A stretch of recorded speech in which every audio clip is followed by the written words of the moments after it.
Ikaw ba, brothers on the wheel, ay nahihilig sa mga adventure motorcycles katulad nga ng BMW GS, Suzuki B-Strom, Kawasaki Versys, Honda CB500X, KTM Adventure, and so on. At alam naman natin mga brothers na ang sasakit sa bulsa ang mga presyuhan nito, lalong-lalo na sa mga katulad lang natin na sakto lang yung kinikita sa araw-araw.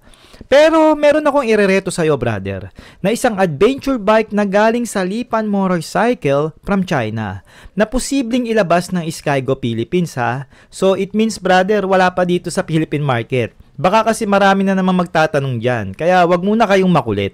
And I think nasa 100k lang ito pagdating sa kanyang presyuhan. Kaya tunghayan nyo na ang bagong adventure bike ng Lipan Motorcycle, the KPT 200 sa ating Moto Preview, kung saan pinag-uusapan natin ang mga motorsiklo na wala pa dito sa bansa. At kung may reklamo ka, huwag ka na lang manood. Ganun lang yon, kasimple.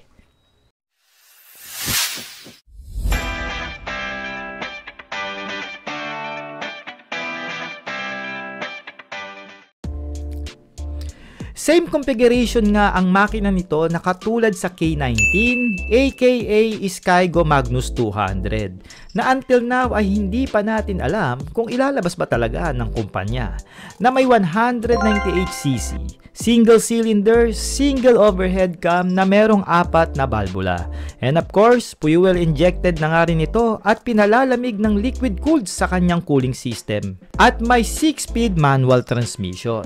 May arangkada nga ang makina nito na umaabot sa 17.5 Nm of torque at 7,500 RPM.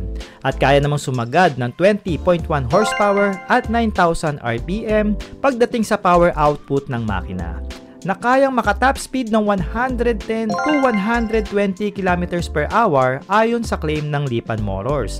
At kaya namang kumonsumo ng 38.4 km per liter na may tank capacity na 13 liters.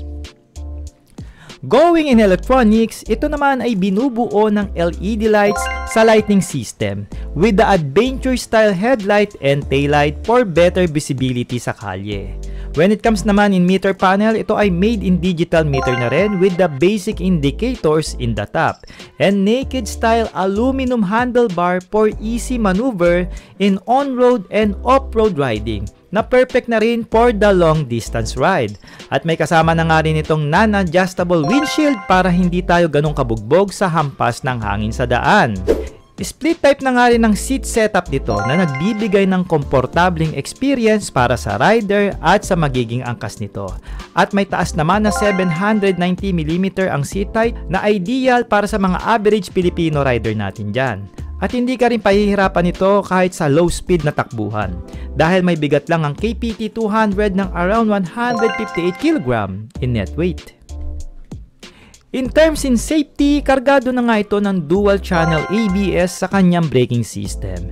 And of course, dahil dual channel ABS na nga ito, ay naka-disc brake na rin ang magkabilang bahagi ng gulong ng motor with the tire size of 100 by 80 in the front and 130 by 70 in the rear with the 17 inches alloy wheel mags. At syempre, naka-dual sports tire na rin ang mga goma nito. Solido na nga rin ang suspension setup ng motor dahil suportado na ito ng adjustable centered monoshock in the rear and inverted fork in the front para sa anumang road condition na inyong tatahakin.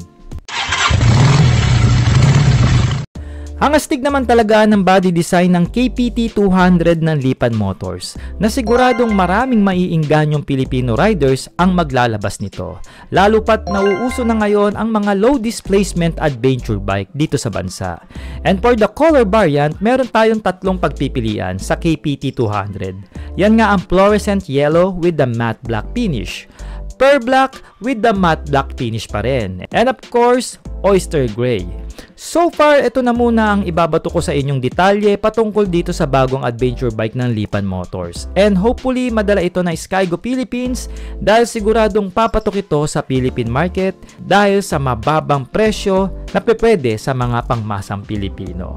So mga brothers, huwag niyo pong kakalimutang i-share ang ating episode dito sa Facebook at mag-comment na kayo kung ano bang masasabi niyo sa bagong adventure bike ng Lipan Motors. At kung dito naman kayo sa YouTube nanonood, Mag-subscribe na kayo, click yung notification bell para lagi kayong updated sa tuwing maglalabas tayo ng bagong episode. So ako po si Art ng Sword Moto mga brothers. Maraming salamat po. Ride safe and cheers!